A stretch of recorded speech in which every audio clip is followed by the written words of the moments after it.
Hari ini kita bahas laduni dan efek dari infial Al-Quran, efek dari membaca Al-Qurannya terkait mukjizat Al-Quran atau qoraikulil adat ya. Di luar kebiasaan ya. Assalamualaikum warahmatullahi wabarakatuh. Waalaikumsalam. Jazakumullah khairan katsirah. Makluman dulu, insya Allah hari Jumat kita zikir akbar, sampaikan dengan yang lain terkait Isra Mi'raj dan memasuki persiapan kita untuk bulan suci Ramadan. Sesore-sore hari kita mempersiapkannya ya. Innal hamdalillah nahmaduhu wa nasta'inuhu wa nastaghfiruhu wa na'udzu billahi min syururi anfusina wa min sayyi'ati a'malina. Man yahdihillahu fala mudhillalah wa man yudhlil fala hadiyalah. Wa asyhadu alla ilaha illallah wahdahu la syarikalah wa asyhadu anna Muhammadan abduhu wa rasuluhu ya ibadah. Berdoa kita. Bismillahirrahmanirrahim. Rabbi sahri sadri wa yassirli amri wahlul 'uqdatam min lisani yafqahu qawli. Ya Allah, ya Rabb, mudah-mudahan pentaklim dan yang ditaklimi dimudahkan segala urusannya dalam menjalani kehidupan ini dan dalam taklim ini. Mudah-mudahan Allah meridhoinya. Amin amin ya robbal alamin. Wajali wajiro min ahli Rabbana amrina min ladunka rahmah wa hayyi lana min amrina rasyada. Rabbana laludrika qulubana bada'il haitana wa hab lana min ladunka rahmah innaka antal wahhab. Alhamdulillahilladzi hajana li hadza wa ma kunna lina tadiyal laula an hadahana Allah laqad ja'a rusulur bina bil haq wan nuju antil kumul jannah urid sumuha bima kuntum ta'malun. Tentunya puji syukur selalu kita panjatkan kehadirat Allah Subhanahu wa taala yang telah melimpahkan rahmat dan hidayahnya sehingga kita wabil khusus ikhwan YMAA baik yang hadir maupun yang ada di luar sana bisa bermajelis, berkumpul di ruangan ini dalam keadaan sehat walafiat. Amin amin ya rabbal alamin. Ikhwan YMAA rahimakumullah, ulama anal kuroma wa masyayikh anal aijah wabi muqaddimah murabi hadal mahad asyatid al-fatah guru kita sohibil qadilah ikhwan nasibin gaibul gaib yang andong talimi ikhwatul iman rahimakumullah. Bismillah wassalatu wassalam ala rasulillah amma ba'du. Kita pahami zikir secara etimologi itu kan memiliki arti mengingat atau menyebut. Sedangkan secara terminologi zikir memiliki definisi prosesi komunikasi antara hamba dan Tuhannya. Ya. Dengan selalu mengingat Allah Subhanahu wa taala, tentunya hati seorang muslim akan selalu diselimuti rasa aman, tentram dan damai. Yakini itu dulu. Kadangkala ada orang yang berzikir kok tidak bisa tenang. Ya. Jadi hakikat zikir itu secara makna Quran sudah jelas ya. Yaitu terkait dengan infial. NPL itu ada ada aksesnya gitu ya. Jadi zikir itu mengingat, menyebut, kalau secara terminologinya memiliki definisi berkomunikasi antara hamba dengan Tuhannya. Kalau zikrullah, ingat Allah. Itu perbedaannya, itu muslim. Dengan selalu mengingat Allah, hati seseorang muslim pasti akan diselimuti rasa aman, tentram, dan damai. Pasti. Imani aja dulu. Karena zikir itu perlu proses sampai ke titik yang sempurna. Dan sholat itu zikir. Ya. Dan sholat itu doa. Artinya sama. Namun meski menyimpan segudang manfaat pada zikir itu sendiri, banyak manfaatnya, ya, ternyata tidak selamanya memberikan efek baik kepada manusia. Ini aneh aja namanya. Ada efek tidak baiknya kalau kita tidak paham di zikir. Terlebih ketika amalan zikir itu tidak mempunyai sanad, nggak berdasar. Sanadnya tentu keilmuan yang bisa dipertanggungjawabkan, atau bisa saja dalam berzikir kita salah niat. Sering mengabaikan efek negatif dari keseringan berzikir. Kenapa? Karena zikir itu bermain sesuatu khayalan. Pasti. Ya. Itu sebabnya di sini mempelajari talim atau ilmu itu lebih baik daripada membaca kalimat-kalimat zikir sampai ratusan bahkan ribuan kali. Makanya itu lebih banyak dulu taklimnya untuk bisa memahami apa itu zikir. Kan itu ya. Karena kalau kita zikir itu ada hak. Hak apa? Hak dibolehkan untuk berkhayal. Setuju nggak Pak? Boleh. Karena mengingat Allah kan sering main ya. Rohani kita ya. Kelemahan dari wirid zikir ya, yang diulang-ulang wirid itu, orang diberikan hak untuk berkhayal. Kalau tidak ada dasar ilmunya, sesukanya. Betul kan? Coba Bapak berzikir sering berkhayal kan? Ya kan? Nah, itu kelemahannya. Kalau ditanya kelemahan zikir apa? Ada hak bagi orang yang berzikir untuk berkhayal. Itu kelemahannya. Makanya di zikir ini perlu sanad, perlu ilmu, perlu penuntun. Kalau kita zikir sendiri, makanya lebih baik jangan yang tidak ada makna. Ya. Nggak ada makna. Arti kata larikan saja ke sifat. Al-Asmaul Husna. Ada arti kata secara bisa ditelaah oleh akal dan logika kita supaya kita tidak berkhayal. Nah, itu pun juga bisa lari kemana-mana. Yang nggak tahu efek negatifnya adalah dia nggak pernah ingat Allah dengan makna yang dikehendaki Allah. Jadi zikir itu ada makna yang mesti dikehendaki Allah. Seorang santri, ikhwan, jamaah itu disuruh ngaji supaya tahu hukum halal, haram oleh Allah kan? Sama zikir juga begitu. Tetapi malah wirid dan zikir ya, yang tidak ada penjelasannya ya. Maka lebih baik bertolibul ilmi daripada kita berzikir ribuan kali tapi tidak mengerti sanad arah ya. Ada kejelekan di zikir, tapi banyak manfaat di zikir kalau tahu sanadnya. Ilmu pengetahuan yang notabene-nya wasiat atau wasiat dari Allah, dalam Islam kedudukannya lebih diutamakan dibandingkan kita beribu-ribu berzikir. Seperti ini lebih bagus bertaklim dulu sebelum kita zikir ya. Insya Allah Jumat besok kita ada zikir akbar menyangkut apa yang disebut Isra Mi'raj wal Mi'raj, walaupun sudah lewat, dan terkait dengan persiapan kita di bulan Ramadan. Karena kalau sahabat mempersiapkan Ramadan itu 3 bulan sebelum sudah mempersiapkan diri ya. Jadi kita ini umumnya seminggu sebelum Ramadan paling ke kuburan ya. Nah, gitu ya. Nyekar bunga ya.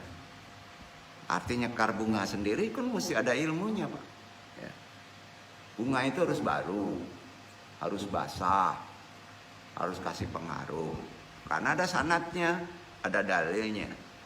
Rasulullah waktu ke Balkah, kuburan umum, beliau melihat kuburan itu, dan karena kemukijatannya Nabi, dia bisa mendengar di kubur itu sedang disiksa. Ya.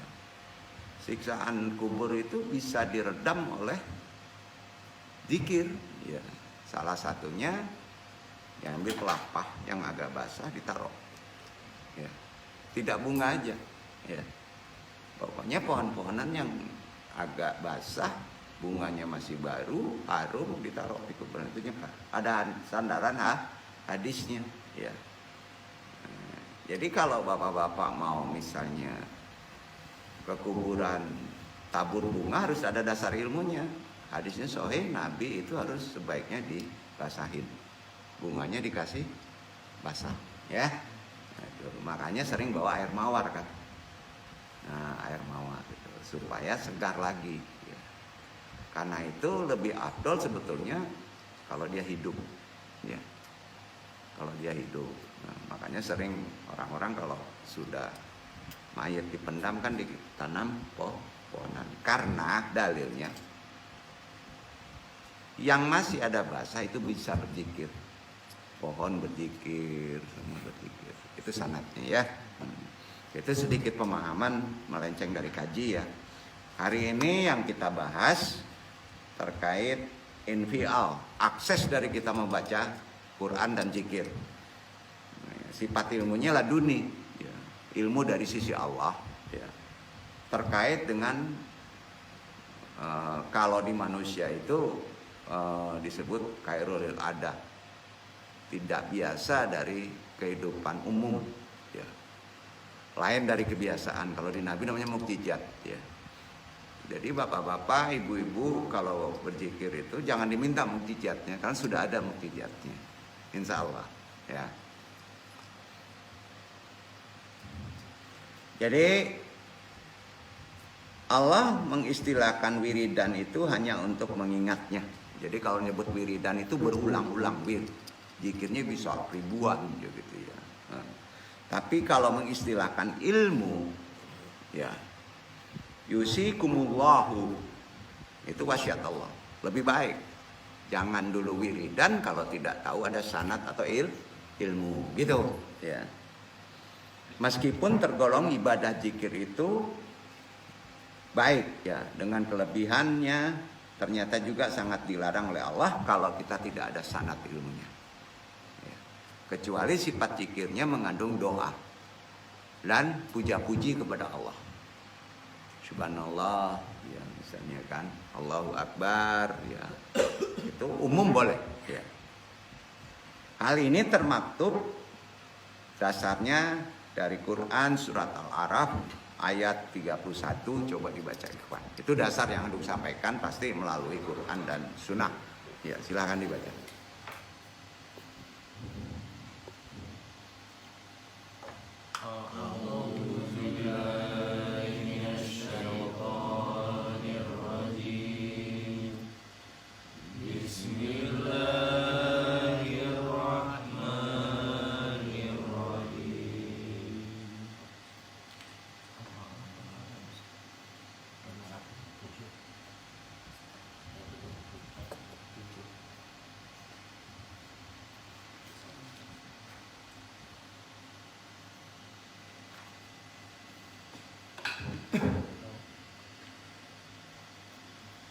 Al-A'raf ayat 31 diawali ya Bani Adam.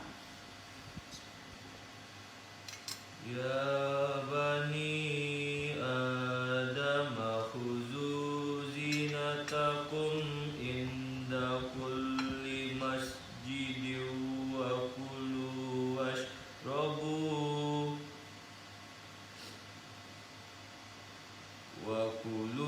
washrabu wa la tasrifu innahu la yuhibbul musrifin.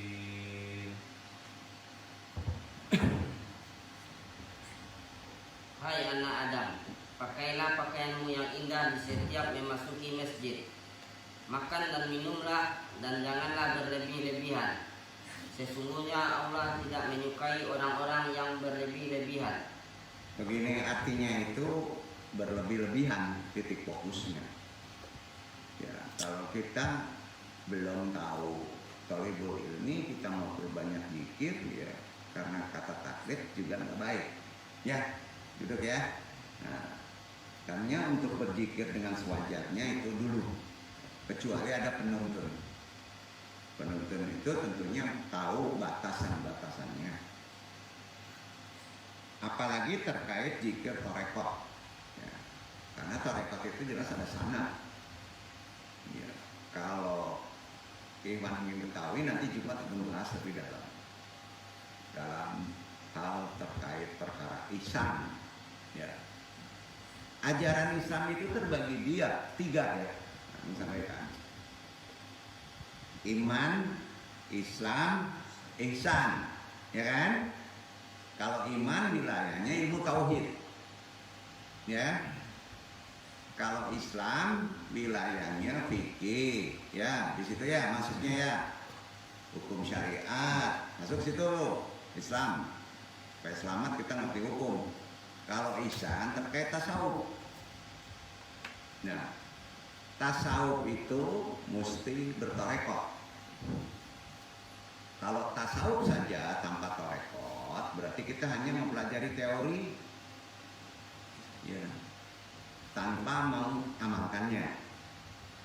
Nah, ya, jadi kalau kita kelompokkan menyebut tasawuf itu bukan ajaran Islam, kebangetan. Karena sahabat juga bertasawuf, tapi bukan namanya tasawuf. Para sahabat itu wara. Wara itu sangat mengenalkan Tuhan. Ya. Kalau mau diiktibarkan begini, ibarat mutiara, ya itu di lautan yang dalam, ajaran Islam itu. Mutiara itu di dalam kerang, di laut yang dalam. Ya. Untuk mendapatkannya, kita memerlukan apa? Karena kita di darat perlu kapal. Ya, kalau di kapal perlu nakoda. Sudah ada kapal, sudah ada nakoda, kita perlu nyelam. Betul kan? Ya, perlu menyelam. Makanya yang kapal itu syariat. Ya. Syariat. Yang nakodanya itu penuntunnya. Ya. Penuntun kita. Nah, kalau lautan itu hakikatnya. Menyelam ke bawah itu harus ahli. Itu wilayah-wilayah yang disebut ma'rifat. Tarekatnya di mana? Nama kapal. Kalau kita kapalnya itu namanya kapal Sataria, ya, maka nakodanya Abdul Satar. Memang? Kalau kita kapalnya Naksabandia, maka nakodanya Naksabandi, nama orang itu. Ya. Kalau kapal itu namanya Samania, maka nakodanya Abdul Syaman. Paham ya? Nah, kita naik ke sana. Jadi antum boleh naik kapal mana aja, kan boleh, ya. Nah, tiap pas di kapal kita ada bai'ah. Kalau di kata rekat kan ada bai'ah. Bai'ah itu harus ikuti aturan di kapal itu. Ya, betul kan? Ada ruang yang nggak boleh dimasukin, ruang kemudi, ya. Nah, ada pribadi tertentu begitu. Betul kan? Kalau sudah menyelam namanya makrifat. Itu nggak dibahas dulu istibatnya. Insya Allah hari Jumat nanti dalami. Insya Allah kita akan paham. Begitu juga berzikir. Ya. Hati-hati Pak berzikir, kalau titiknya udah sampai titik makrifat berbeda nanti pemahamannya. Jadi kalau kita ingin mendalami ihsan, kita jalan Islam. Dalilnya ayat Jibril, ya. Di Quran itu kita diajari oleh malaikat Jibril yang menyerupai manusia. Masalah iman, masalah Islam, dan masalah ihsan. Nah, itu dalilnya. Karena itu untuk bisa berzikir dengan sewajarnya itu dulu, dan tidak melupakan kewajibannya yang paling penting, menuntut ilmu bertalim. Hukumnya sampai ajal menjemput seperti sekarang ini. Jadi di Islam itu nggak ada ilmu sampai, ya nggak ada. Nah, tidak sulit sebenarnya memahami konsep mukjizat ya, karena terkait dengan ini. Kalau di Allah itu diiktibarkan kepada nyamuk, ya. Kalau kita secara umum mengiktibarkan aneh, mukjizat itu kan, yang di luar kebiasaan alamiah atau lil ada, lil ada, kan itu. Bisa anggap itu mukjizat. Misalnya nggak kelihatan di betok nongol, itu nggak mukjizat sebetulnya. Ya. Enggak. Kalau kita cerdas, kita akan bisa memahami nggak mungkin ada kalau tidak ada. Nggak mungkin sampai kalau tidak ada yang menyampaikan. Itu aja kuncinya. Kenapa tidak nampak? Karena kita tidak terjangkau ilmu. Pakat ya? Jadi dalilnya logika aja. Antum semua bisa mencapai ke derajat situ. Kalau antum memahami konsep-konsep ihsan, ya. Jadi itu tidak terkait dengan masalah jago atau kesaktian seseorang, tidak. Makanya di Islam tasawuf tarekat itu berbeda dengan ilmu batin, tidak sama. Ya. Kalau kita ingin sakti, ya dalam ajaran-ajaran zikir, pengen sakti, itu boleh-boleh aja. Tapi bahasanya nggak begitu. Kita menuju kepada yang maha sakti, duduk. Itu yang dibolehkan. Yang maha sakti tentu Allah Subhanahu wa Ta'ala. Kita nggak sakti, ya. Sampai sini paham nggak maksudnya? Paham ya? Jadi ilmu sampai ajal menjemput.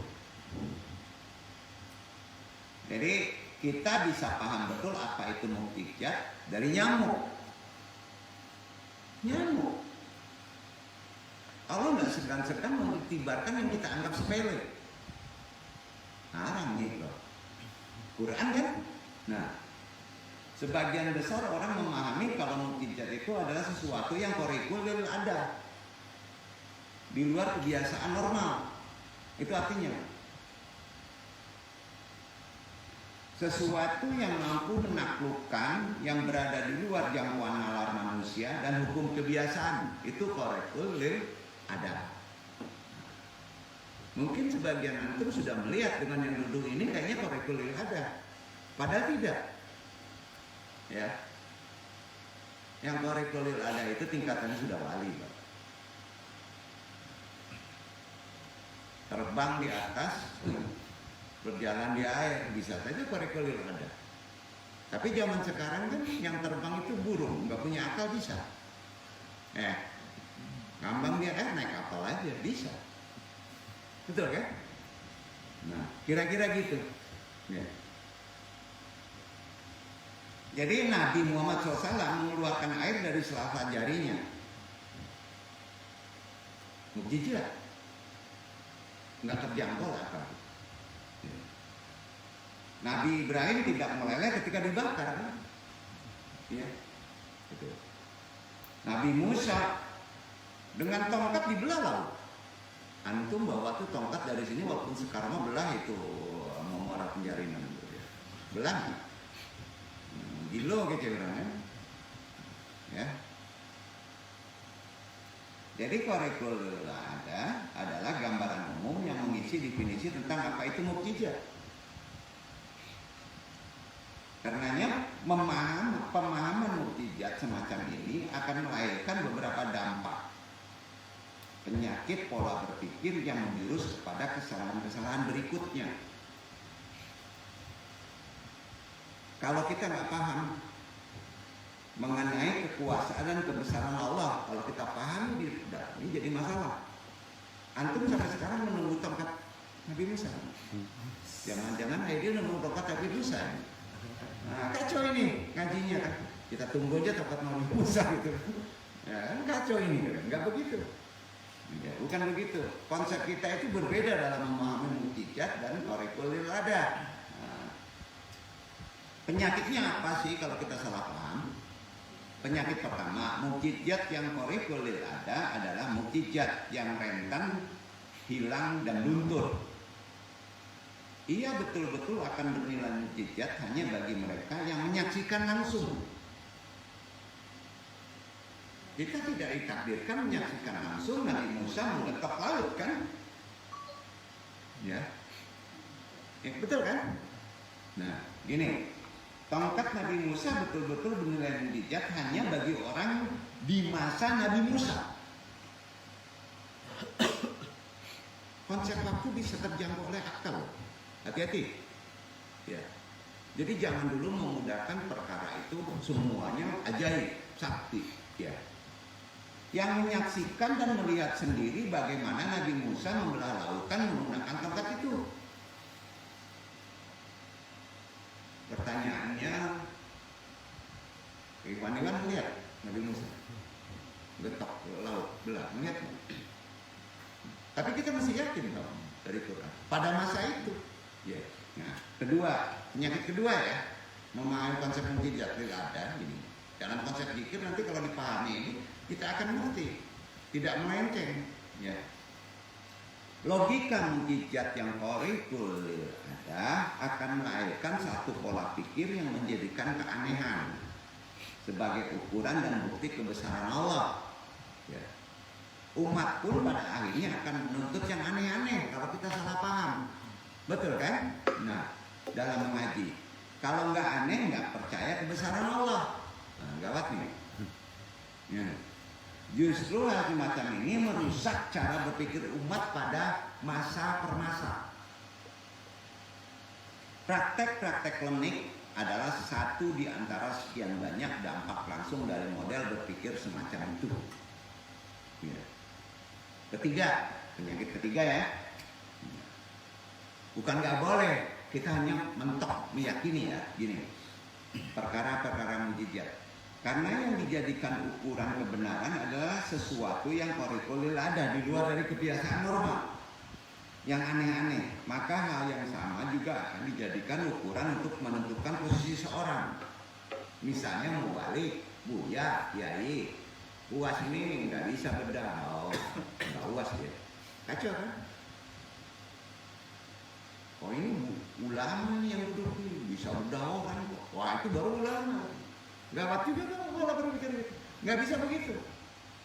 Pola pikirnya nggak bisa begitu. Ya. Jadi nanti yang ditakutkan gini Mando, Ustadz itu diikuti bukan karena alim tapi karena sakti. Ayo. Gawat nih. Kalau ngaji sihir sakti kan disebut ulama. Udah mulai ada loh. Benar nggak? Nah, berarti kan salah pola berpikir. Benar kan nih? Antum dianggap ulama karena antum sakti. Nggak bisa begitu. Kalau nggak sakti nggak ada jamaahnya kan? Zaman sekarang kan aneh. Hilang. Antum yakin kalau antum nggak kupas semua perkara-perkara gula-gula ini nggak ada. Susah juga. Ya? Ada metode ya. Pada akhirnya yang menentukan status sosial seseorang pemuka agama bukanlah ilmu kan? Gawat kan? Ulama itu status sosialnya betul ulama adalah ilmu. Tapi kesaktian dan kemampuannya menghadirkan yang aneh-aneh itu hidayah. Memang ada. Hidayah tahu nggak? Arti hidayah kalau bahasa mudahnya. Hadiah. Ada yang dikasih hadiah, ada yang enggak kan? Tapi ukuran ulama itu ilmu. Betul nggak? Ya. Dan di ilmu sendiri bisa tidak jadi ulama terkait dengan ihsan, nawaitu. Lama kala kan terbaca. Ya. Hal inilah yang mengakibatkan kenapa banyak ulama main golok bisa banyak santrinya. Untung yang duduk ini nggak main golok ya, gitu ya. Jadi jangan aneh-aneh lah jadi ulama. Koridor dasarnya yang paling penting ilmu. Bisa nggak bahas hadis? Bisa nggak menstandarkan akal pikiran seseorang? Sepakat ya? Jadi tolong tolak ukur dari seorang ulama itu jangan mengandalkan kesaktian. Allah marah. Sepakat? Itu akidah. Itu akidah. Lihat orangnya, lihat syariatnya, lihat cara ngomongnya, lihat tarbiyahnya. Ya, ini bukan promosi ya, bukan promosi. Kalaupun ada kesaktian nomor 100, kan banyak ulama sekarang tuh kalau nggak sakti nggak diikutin jemaahnya bisa kosong loh. Ada kerasa main duduk nih, makanya main duduk nih kalau nggak lurus nanti main aneh-aneh juga kan. Ya, lurusin. Insya Allah nanti kita paham ilmu yang sesungguhnya. Dan ini meluruskan dulu akidah ya. Banyak maaf ya. Nah, Nabi Muhammad SAW dan Al-Quran pun datang untuk merekonstruksi pemahaman mengenai apa itu mukjizat. Jadi korelasi mukjizat itu harus ada dasar nukil, nyontoh, dalil melihat dari Al-Quran. Ya. Sekaligus menertibkan logika dan cara berpikir Al-Quran begitu, ditertibkan. Umat tentunya banyak salah masalah ini terkait pemahamannya akan kebesaran Allah. Jadi lebih baik ini, kalau Nabi Ibrahim tidak meleleh dengan api itu kebesaran Allah. Ya, itu kan bukan Nabi Ibrahimnya. Sepakat ya.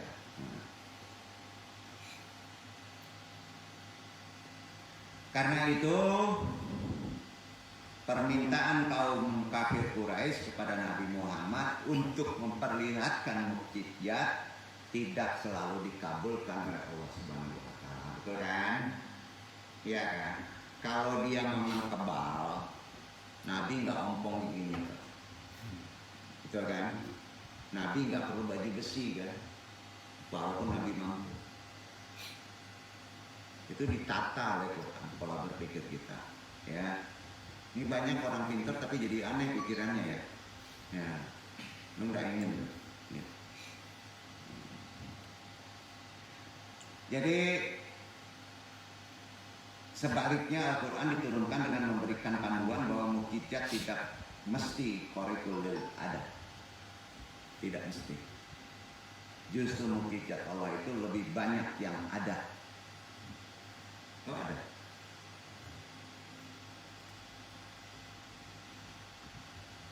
Terpikirkan pikiran. Aneh ngaji sini nggak? Enggak ya? Susahnya itu. Al-Quran mengajak umat untuk berpikir alam semesta dan isinya kan? Bagi orang-orang yang berpikir kan? Nah, bagaimana matahari, bulan, bintang-bintang berputar sesuai dengan garis edarnya. Di dalam surat Al-Baqarah Al-Quran bahkan menjadikan nyamuk sebagai kebesaran Allah Subhanahu wa taala. Disinilah Al-Quran kemudian menjungkir balikan cara berpikir umat Nabi Muhammad SAW mengenai mukjizat.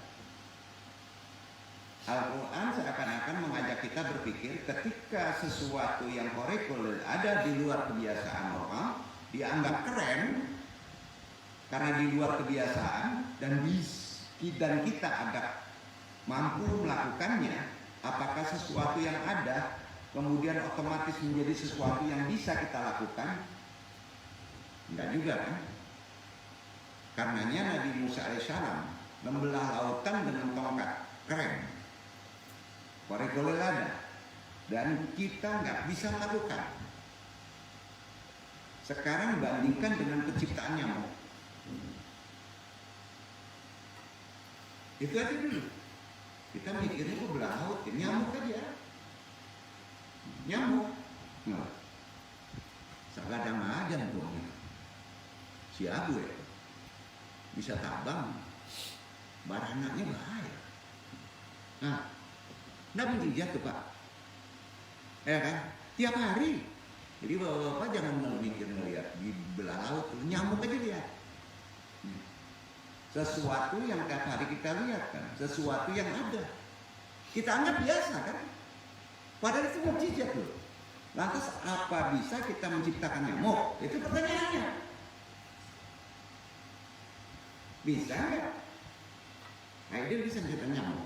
Kalau bisa, Anda belajar. Walaupun dari robot deh, mesti gede kan? Iya. Nggak bisa. Artinya Al-Quran ingin menegaskan kalau sesuatu yang ada justru lebih keren karena ia tampil sesuai hukum kebiasaan. Kira-kira kan gitu pola berpikir kita. Tapi manusia tidak bisa melakukannya. Ya. Karenanya pemahaman mukjizat semacam ini pada akhirnya akan menanggulangi 3 dampak sebelumnya. 1. Obat penyakit pertama, Al-Quran memperluas cakupan mukjizat pada hal-hal yang biasa ditemui manusia setiap harinya. Itu Al-Quran. Itu mukjizat loh. Ketika ia selalu hadir dan menjadi realitas, maka mukjizat tidak akan pernah luntur dan hilang. Maksudnya begitu. Ketika nyamuk dijadikan ukuran mukjizat, maka semua manusia akan menyaksikan dan mengiyakan karena seluruh umat manusia pasti pernah melihat nyamuk kan? Ya kan? Berbeda dengan kejadian tempat Nabi Musa, unta Nabi Soleh dan lain sebagainya. Tidak dilihat kan? Tidak ada keseharian. Nah, kedua, obat penyakit kedua umat akhirnya tidak membutuhkan sesuatu yang aneh, hanya untuk menilai sesuatu mengandung mukjizat sekaligus memahami kebesaran Allah. Mukjizat dan kebesaran Allah Subhanahu wa taala akan hadir dalam hal-hal lumrah biasa dan kita temui setiap harinya. Ketika kita melihat sesuatu, merasakan sesuatu dan mengamati sesuatu, mukjizat dan kebesaran Allah Subhanahu wa taala hadir di situ. Akan hadir di situ. Ketiga, obat penyakit ketiga, pemuka agama tidak lagi dinilai dan diacu melalui kesaktian, karomah, serta kemampuannya melakukan hal-hal aneh. Umat justru diajak untuk memposisikan pemuka agama dalam batas-batas kewajaran dan nilai-nilai kebiasaan. Ketika ada yang aneh, umat bisa dengan mudah mengidentifikasi apakah seorang pemuka agama melakukan sesuatu yang salah atau sesuatu yang benar. Contoh, keluar dari perutnya uang. Orang sekarang berpikir, ini udah gak benar. Betul kan? Kalau dulu mungkin zaman saya Burhanuddin bisa disebut ulama dia. Pola berpikirnya berbeda kan? Nah, bersyukur Pak, hidup sekarang itu dicerdaskan. Makanya perkara ajan nanti bisa dibahas sampai ribuan kali loh. Ya, yang ngomong siapa, maksudnya siapa, intinya apa, yang membela juga ada, yang menghujat juga ada kan. Ujungnya kita tahu ada kadalnya kan. Pasti kan. Ujungnya tahu, ya kan? Apa Pak? Kalau nggak jabatan duit. Nggak jauh beda kalau kita nggak bisa bahas itu ya orang itu. Kecerdasan kita beda. Makanya kalau kita baca juga ke akidah ya tolol kita. Ya kan? Kita harus peka. Maksudnya apa? Ya. Begitulah cara Al-Quran, ajaran Islam, sunnah Nabi Muhammad SAW menuntun umatnya menuju suatu logika berpikir yang benar. Ya. Begitulah seharusnya akidah seseorang bersikap. Mengafirmasi ketidakmampuannya membuat dan menciptakan sesuatu yang familiar dia temukan setiap hari adalah fondasi awal keimanan seorang muslim dan pengakuan atas kebesaran Allah Subhanahu wa taala. Dengan begitu kita pun tak perlu menunggu kedatangan tokoh ibu saya, Bapak Idil, Bapak Iwan, jangan ya. Tunggu dulu lah Imam Mahdi datang, jangan. Tunggu dulu Nabi Isa turun, jangan. Itu wilayahnya ke depan. Wallahu alam. Gitu aja. Kehadiran unta Nabi Soleh alaihissalam dan lain-lainnya untuk menyaksikan mukjizat serta memahami kuasa Allah jangan ditunggu-tunggu. Ya. Cukup arahkan mata kepada lingkungan dan hal-hal sekitar kita, maka ketemu mukjizat. Lah, kok gitu nantinya? Gak percaya lah. Akan ketemu mukjizat. Lambat laun kita belajar dari nyamuk, lambat laun kita mendengar batu sedikit. Nah, gak percaya sih. Kecerdasan seorang di sana. Cukup arahkan mata kita di hal yang biasa dulu, maka di situ ketemu. Ya, di sana Allah menampakkan kebesaran dan kekuasaan kepada umat manusia. Di sinilah kita dapat merangkai narasi nyamuk dengan cara keren memahami mukjizat. Berat benar kayaknya enggak. Enggak. Meluruskan akidah secara logika berpikir itu berat namanya. Kadang-kadang kayak ini. Seperti biasa saja. Enggak. Yang menjadi problem bagi kita sekarang adalah banyak orang yang sebetulnya tidak tahu tetapi merasa paling tahu. Banyak sekarang. Perkara tahu itu tidak terkait dengan intelektual ya. Hati-hati Pak. Tidak. Sehingga saat ditanya terkait sesuatu semuanya menjawab. Benar enggak? Orang sekarang kan ditanya satu semuanya menjawab. Politik dijawab, jomblo dijawab, diarahkan ke sana dijawab seorang mengarah ke sana. Ini orang sekarang nggak begitu. Itu aneh. Entah pintar benar karena kepintaran atau gimana. Anu jadi bingung. Nah, ketika ada pertanyaan bagaimana mau meratakan ekonomi rakyat, mau digede banget di pos. Sebagian menjawab dengan cara memindahkan ibu kota, aneh. Ya, jangan politik dan negara. Dan yang lain dengan cara sentralisasi dijawab. Agar ada universitas favorit, ilmuwan-ilmuwan yang mahir di bidangnya dan lainnya. Kemana-mana begini jawabannya.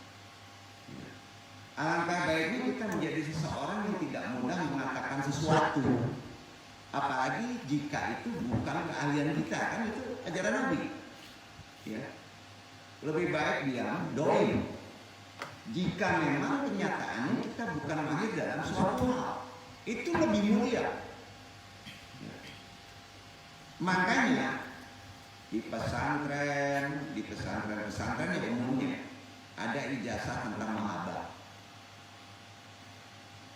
Padahal nggak ada silabus pelajaran mahabbah.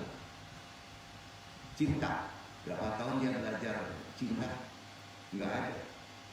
Padahal yang diijazahkan orang-orang yang botan memang dia nggak belajar, tapi dikasih ijazah mahabbah. Ya. Atau ijazah ilmu laduni, judul kaji ini. Padahal yang diijazahi tidak naik kelas, Pak, bodoh. Tapi dapat ilmu lah. Laduni ijazah. Yang duduk di sini pun nggak perlu syarat sekian tahun. Tahu kemarin ada ijazah kan, ilmu 1000 dinar. Ya, kan? Betul kan? Sebaiknya bila memang kita tidak tahu, tinggal bilang saya tidak tahu, kan itu kata Nabi. Ya. Yang pada intinya banyaknya rumus tentang sesuatu sehingga membuat masyarakat bingung dalam menentukan sesuatu seperti yang terjadi. Hal karena banyaknya orang yang aslinya tidak paham terhadap persoalan tetapi ikut berkomentar. Dunia medsos. Karena ini banyak orang dulu mencari ilmu yang tidak singkat. Bahasanya gitu. Orang dulu itu mencari ilmu tidak singkat. Dia nggak mau ke ilmu singkat. Kalau sekarang kan cari ilmu pengen cepat, segala cepat, singkat. Ya. Ambil S3 Pak. Kalau yang singkat nggak benar nanti hasilnya. Pasti ada ujian. Betul, setuju nggak? Iya kan? Maka niatkan ilmu itu kadang-kadang Allah nyentel. Kalau ingin barokah, maka Allah beri dengan pemahaman-pemahaman lain seperti tidak ada kaitan dengan ilmu itu. Ada campuran Allah. Itu berkahnya kalau kita betul-betul memahami konsep apa tuntunan spiritual Islam. Jangan mengeluh. Paham Mas Darmi? Insya Allah akan ada titik temunya. Karena kita tidak merubah pola berpikir gimana mau Allah, maka kita seperti mengeluh.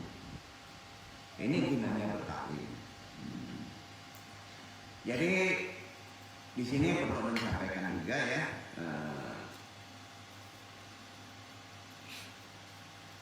banyak orang aslinya tidak paham terhadap persoalan, tapi ikut sekali berkomentar. Namanya banyak orang dulu mencari ilmu yang tidak singkat.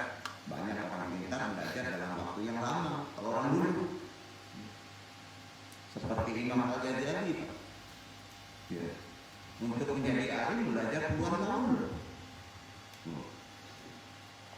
Imam Asy'uti juga sama, puluhan tahun. Nggak ada yang bisa habis. Banyak orang sekarang menyangka jika para ulama tadi mendapat ilmu laduni dalam waktu yang singkat. Salah. Laduni itu ilmu dari sisi Allah, sekali dapat. Makanya untuk jadi kun fayakun juga nggak bisa begitu aja, nggak singkat. Dilihat dulu jam terbang orang itu ke amal solehan itu ya. Jadi ada takut tangan, masalah akhlak. Ya. Jadi orang baik dulu dong, makanya ilmu nempel. Ya, dalam waktu yang singkat nggak ada ilmu laduni juga ya. Walaupun banyak ulama memahami ilmu laduni itu singkat banget, nggak perlu belajar bisa langsung bisa. Gitu. Orang alim saat ini yang dahulu belajar lama sekali tentu tidak terima bila disebut ilmu yang dimilikinya laduni itu singkat, nggak terima. Gue dapat laduni lama loh bro, capek dulu loh, gue tafsir Quran dulu ya. Jadi aksesnya begitu. Jadi hal semacam ini termasuk mirip dengan penyematan yang salah terhadap sifat Allah Subhanahu Wa Taala. Jadi nggak ada yang kebetulan lah, ya. Dan disarankan untuk manusia berzikir subhanallah. Kalau ingin cepat, ada keseimbangan, ada campur tangan. Karena banyak orang soleh saat ini yang tidak memiliki ilmu seperti yang datang ke pengajian namun tidak bisa baca kitab gitu. Iktibarnya gitulah ya. Itu sebabnya pas orang tersebut sujud kepada Allah, mendekat kepada Allah, namun sebenarnya dirinya bodoh, tidak memahami ilmu dalam agama. Ya. Pada saat dirinya bersujud kepada Allah, tiba-tiba ada orang fasik, ya, preman, ya. Antum sujud, Iwan Kodil sujud, ada preman juga, diinjak kepala Kodil gimana? Sedang marah. Padahal kita pas dekat dengan Allah. Datang injaknya ke kepala. Gak percaya besok mengundi ya. Ada yang sholat di masjid diinjak gimana? Gimana kira-kira kita? Kalau beragama kita lagi dekat dengan Allah, doanya makbul loh kalau sujud. Yang diinjak tadi melakukan sujud itu langsung mengatakan ya, gini, ya Allah tidak akan mengampuni dirimu yang injak saya. Boleh nggak ngomong itu?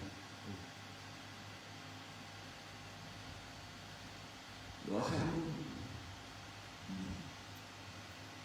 Anehnya ucapan tersebut direspon langsung sama Allah. Ini ada di hadis. Dengan menurunkan wahyu kepada Rasulullah bahwa amalnya orang yang sujud tadi tidak diterima, termasuk sholatnya. Karena Allah tadi. Sebaliknya Allah Subhanahu Wa Taala mengampuni orang fasik yang injak kepala. Maaf ya, Iman Kodil umpamanya gitu. Aneh nih. Rasulullah pun bertanya kepada Sang Roh yang Maha Kuasa Allah Subhanahu Wa Taala. Ini ada kisahnya. Allah menjawab melalui wahyu bahwa dirinya disifati setengah saja oleh orang yang bersujud tadi. Setengah cuma disifati Allah itu. Gak ada ilmu orang itu. Padahal sebenarnya Sang Roh memiliki dua sifat sekaligus kan. Tadi sifatnya apa? Tidak mengampuni dirimu. Itu kan setengah sifat. Iya kan? Lah. Karena dirinya hanya menyematkan sifat kepada aku setengah. Aku itu punya sifat wajib al-ghafur. Mengajak juga memaafkan. Hati-hati berdoa. Ya Allah bunuh orang itu, kacau. Ya Allah Maha Goib, kacau. Allah itu maha nyata. Itu pola pikir kita yang bingung. Di samping goib juga nyata. Gimana nyatakan dua tadi dua-duanya baca? Ya Allah terangi, karena Allah Maha Gaib. Terangi saya. Bacanya gaib dan zahir. Betul kan? Nah, ini kalau diterusin dan sebenarnya terbuka nih rahasianya. Jadi tolong membaca asyifatul doa al-asma itu jangan dipenggal. Allah marah. Duduk kan? Karena kalau dipenggal berarti Allah disamakan pola berpikir dengan manusia. Allah istiwa di atas. Berarti gimana? Allah ada di atas. Kan di atas. Kenapa Allah tidak bertempat? Logika. Nggak boleh ngomong gitu. Jadi istiwa bertempat di aras itu sifatnya apa? Bukan bahasa nakal. Ayatnya mutasyabihat. Konsepnya gimana? Allah Maha Kuasa. Allah Maha Tinggi. Duduk aja. Di tangan Allah. Gimana? Sama ini kekuasaan. Maha Kuasa. Nggak bisa dijahatkan begitu. Hati-hati orang sekarang ini jadi mutajasimah. Tahu nggak? Yang goib diakalkan. Anu kan bahas tadi mukjizat aja gimana supaya standar di akal. Duduk. Kan sering ngobrol-ngobrol di hantu itu kan. Ya. Betat-betat itu kan. Kan repot dijelasin sama ong-ong kan. Kan repot itu. Gimana supaya akal ini tidak berbenturan kan? Nanti kalau berbenturan gimana gue bisa kayak gitu kan? Bahaya itu. Kira-kira gitu. Disitulah perlunya makrifat. Repot memang. Bukan karena yang duduk ini kamu. Pengen pintar, pengen cerdas, pengen punya karama, bodoh. Ilmunya bodoh. Gimana ngaji mandul nih? Pahami dulu Pak satu-satu insya Allah ya. Jadi gini, Rasulullah bertanya, ya. Allah menjawab bahwa dirinya disifati setengah aja lah orang yang bersujud tadi. Padahal sebenarnya Allah Subhanahu wa taala memiliki dua sifat sekaligus, ya. Betul? Bismillahirrahmanirrahim. Dua jadi satu. Sampai Pak? Betul? Betul? Ayo. Allah suka kepada yang ganjil, ya. Betul kan? Nah, karenanya dirinya hanya menyematkan sifat kepada aku setengah. Aku itu punya sifat mu'adzib au al-ghafur, mengajab juga memaafkan. Lalu sifatku yang al-ghafur kemana? Kata Allah.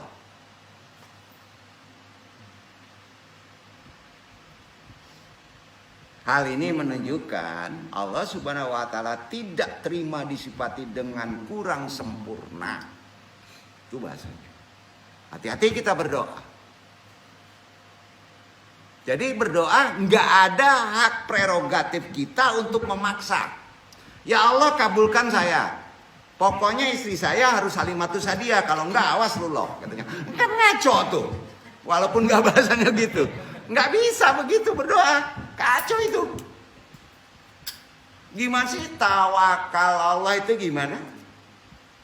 Memang kita ingin begitu. Paling bagus begini deh. Ya Allah mudah-mudahan kehendakku sama dengan kehendakmu. Kuserahkan semuanya kepadamu. Ya Allah. Walaupun dengan bahasa kita Pak itu lebih bagus daripada bahasa Arab. Itu ilmunya. Itu gunanya talim. Allah tidak bisa diseparohkan sifatnya. Ada pertanyaan sampai sini? Ya kemarin masih salah sih doa. Pokoknya gimana deh buat dapat 2 miliar. Wah, kacau ini. Nggak bisa begitu. Ya, udah paham ya? Nah, disitulah hak prerogatif Allah tidak boleh didikte. Ini tauhid.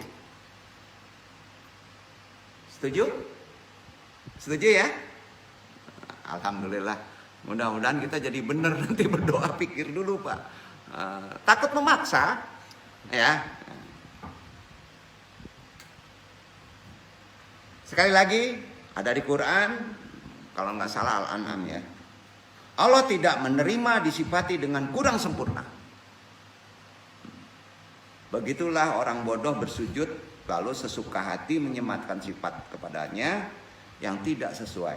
Sayyidina Umar bin Khattab radhiyallahu anhu memeluk Islam. Tahu memeluk Islam, Pak? Setelah mendengar saudarinya, saudara perempuannya atau keluarganya membaca surat Thaha. Ya.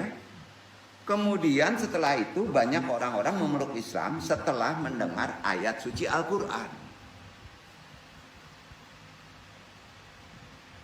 Kenapa? Karena ayat suci kaji kemarin itu bukan kitab.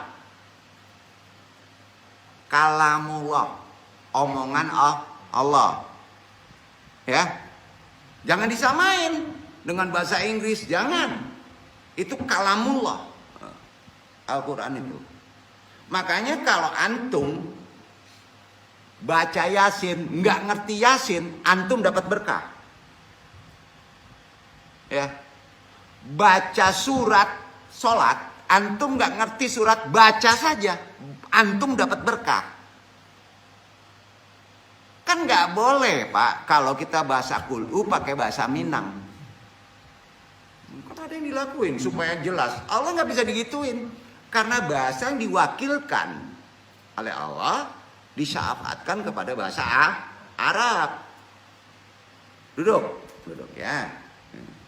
Jadi kalau bahasa itu sudah di luar konteks bahasa wahyu yang ditentukan walinya kepada bahasa Arab, antum bahasa sir. Bahasa rahasia yang disebut bahasa ibu. Itu boleh dalam hati mau ngomong bahasa Minang, bahasa Lubuk Alung boleh, tapi nggak boleh jahar. Nggak boleh jahar. Hati. Karena Allah melihat hatinya. Kalau jahar sudah menyalahi adab secara adab syariat. Dilarang. Itu ada konteks hukumnya. Ya Allah kasih uang 1 miliar, jahar kedengaran di sebelah, orang sebelah bingung. Itu yang dengar bukan Allah, yang dengar bank. Duduk kan? Ya kalau mau bahasa ngomong, bahasa hati. Karena Allah melihat nawa itu hati, itu wahyu. Sama enggak? Itu bahasa langit namanya. Kemarin kajinya. Kira-kira perbedaannya paham kan maksudnya kan? Jadi di sini dengan taklim kita ada amalan. 1, Allah harus sempurna. Tidak bisa dipenggal. 2, jangan dikte Allah dalam bermohon. Ya. Udah paham ya? 3, kalau kita ada jahar, pakai bahasa Quran. Nukil aja. Ya. Kalau kita nggak ngerti bahasa tarikan Quran, nukilnya dari Quran mana, boleh bahasa ibu, tapi tidak jahar. Duduk ya. Itu udah syarat dan adab, insya Allah benar. Ingat, yang namanya doa tetap harus ada boncengan, sholawat. Doa tidak akan sampai kalau tidak ada sholawat. Allahumma sholli ala Muhammad wa ala ali Muhammad. Terbaik lagi, kita sudah paham mahabbah.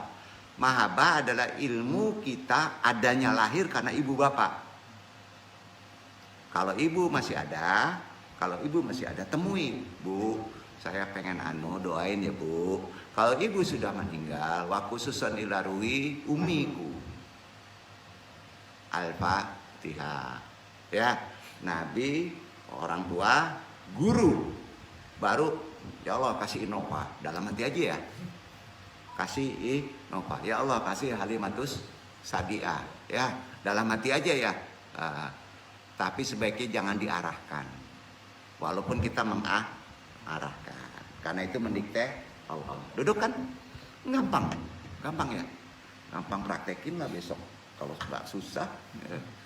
Karena sering melenceng tuh. Pas wisudu rinas. Ya. Jadi berdoa itu kata Nabi, minta tolong sebelum berdoa kepada Allah. Ya Allah, Rabbi sodri wa yasri amri wa guru dalam lisani ya qauli. Itu doanya. Doa supaya kita bisa berdoa. Baca itu. Anda bisa taklim kan membaca doa dulu supaya bisa taklim walaupun ada konteksnya. Ah, ini ilmu akademis sebenarnya. Konteksnya sudah ada, ya. Baca Arabi sari wa yasri amri wa qul data melisani ya qauli. Setuju Bapak-bapak tuh. Pas diuji bengek tuh orang tuh. Nah, bener ini.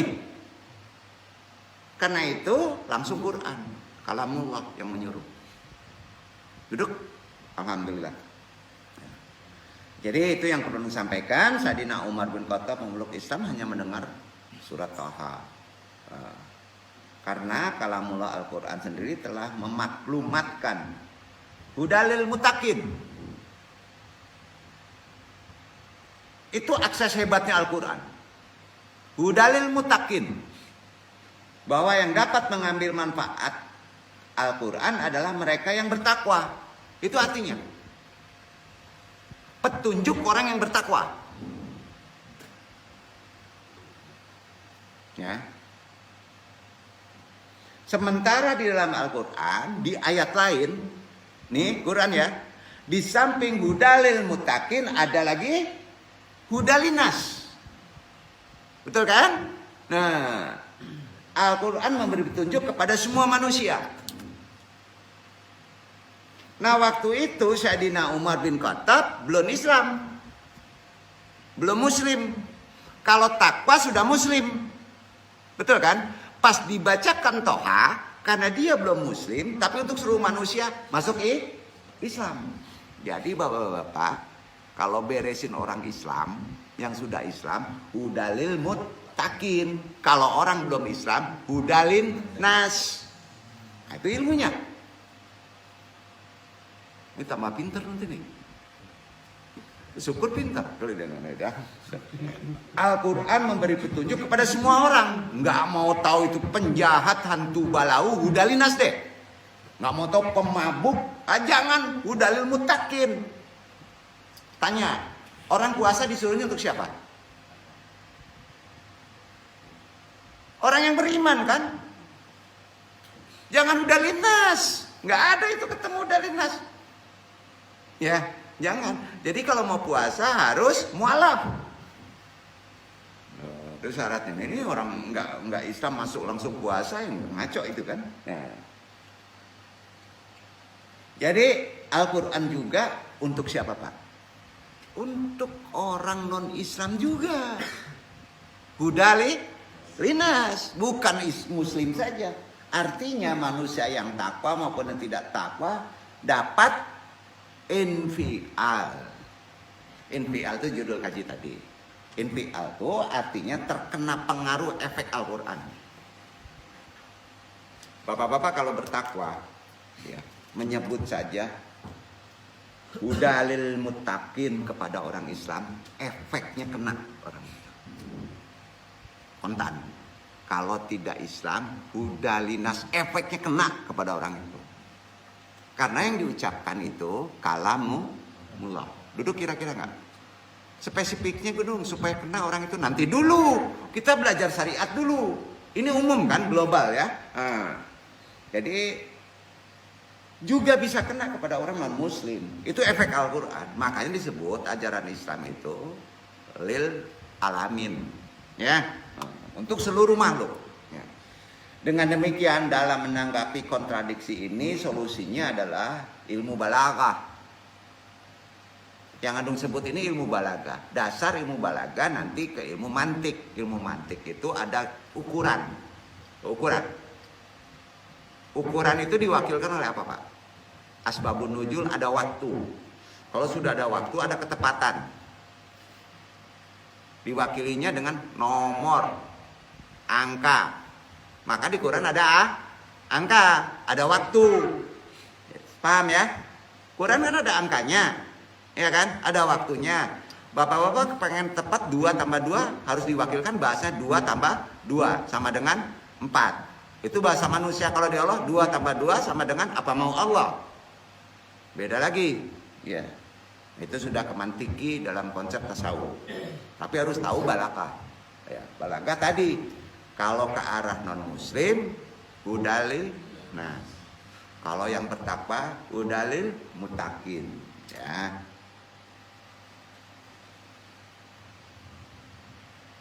Orang yang beriman apapun fasiknya, maka dia termasuk mutakin. Dudukan ya. Beriman tapi fasik, tetap mutakin. Nah, paham maksudnya?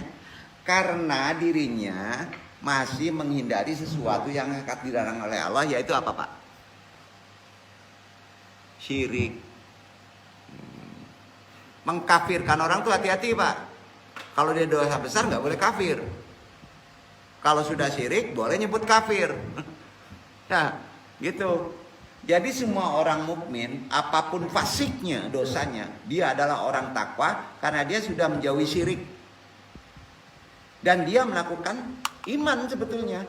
Sehingga dengan definisi seperti ini, porsi seperti ini, kayaknya semua kita ini mutakin. Nah, ya kita ini mutakin. Ya, meskipun ya banyak yang tidak percaya, tetapi karena kita melakukan imannya. Contoh, di dalam Al-Quran surat Al-Baqarah ayat 65, kunu kirodatan kasyiun.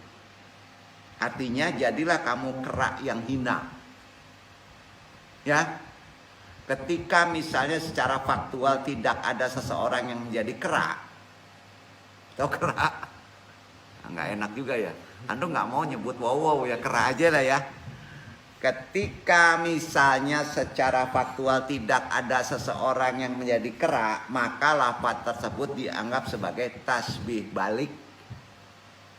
Iktibar.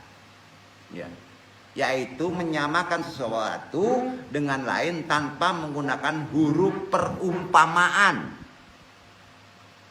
Itu balaghah. Ya. Balik seumpama begini. Perhatiin ya, ini terkait dengan yang viral. Orang yang tidak terlalu ganteng mungkin disebut kamu seperti bulan. Yang duduk nggak ganteng bener ya, disebut bulan. Ya, tetapi orang yang ganteng sekali mungkin disebut kamulah bulan. Pasti bingung nih. Nanti aja lah ya, itu balaghah ya. Ini salah satu ciri khas orang baik adalah merasa resah ketika ilmu yang dimiliki tidak tersalurkan kepada orang lain. Itu orang baik. Kalau ada ilmu tidak tersalurkan kepada orang lain, dia resah. Yang duduk resah banget. Ada ilmu tidak cepat disalurkan ya. Kalau zaman sekarang kan, ya, gimana Pak? Ilmu aja pelit, apalagi duit. Gitu. Maaf ya, enggak. Ini penting ya. Jadi nggak boleh pelit Pak. Nah. Orang baik begitu ajaran Islamnya. Ilmu aja nggak boleh disembunyikan. Amanat pertama bagi pengkaji ilmu dari Allah ialah wajib mengajak, mengartikan yang tidak mengerti, serta memintarkan yang tidak pintar. Karena nikmat pintar harus dirasakan oleh orang banyak. Harus begitu. Jadi ibu-ibu, antum semua misalnya paham di sini, ibu-ibu diemin sendiri juga nggak boleh. Kecuali ada koridor yang menjadi fitnah. Duduk nggak? Jangan dulu disebarkan, kalau itu akan menjadi fitnah.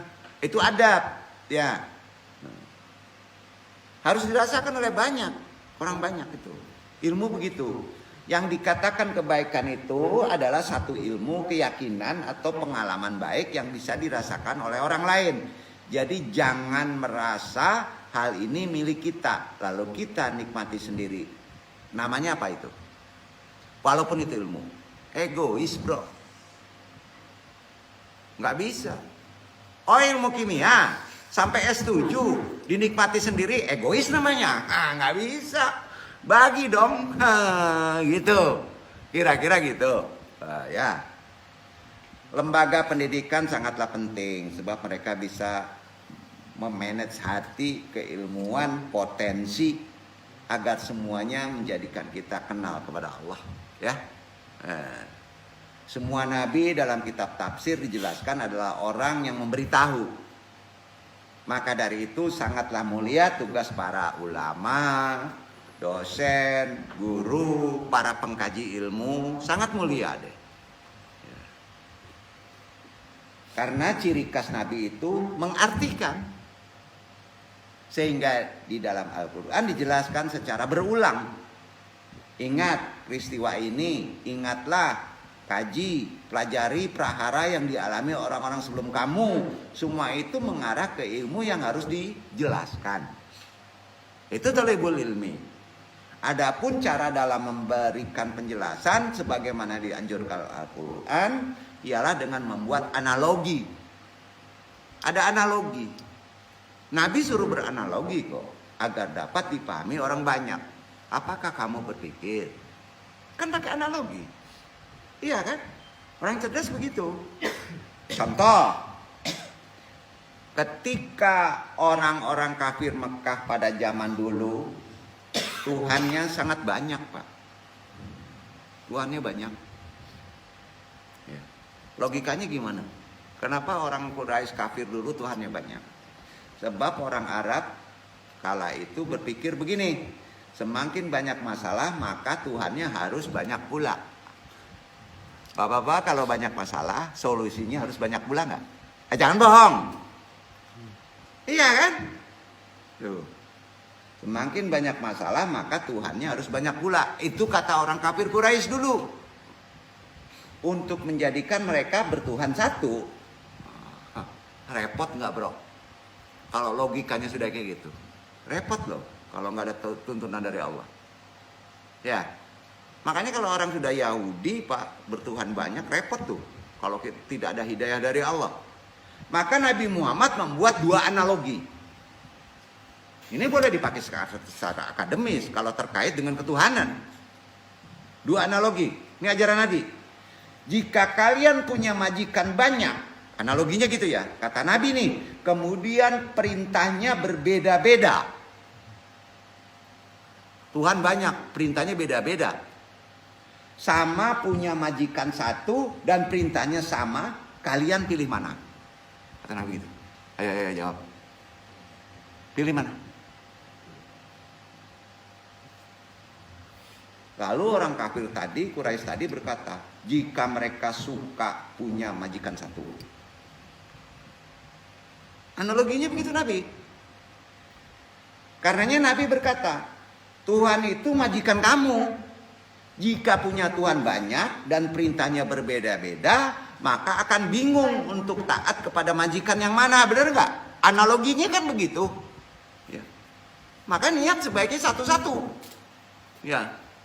Akhirnya orang kafir itu bilang, ya udahlah, Muhammad, Tuhannya satu saja. Tuh. Atau gitu jawabannya. Analogi kedua. Langsung firman ya. Allah nyebutnya gini. Ar-Rum ayat 28. Baca Ikhwan.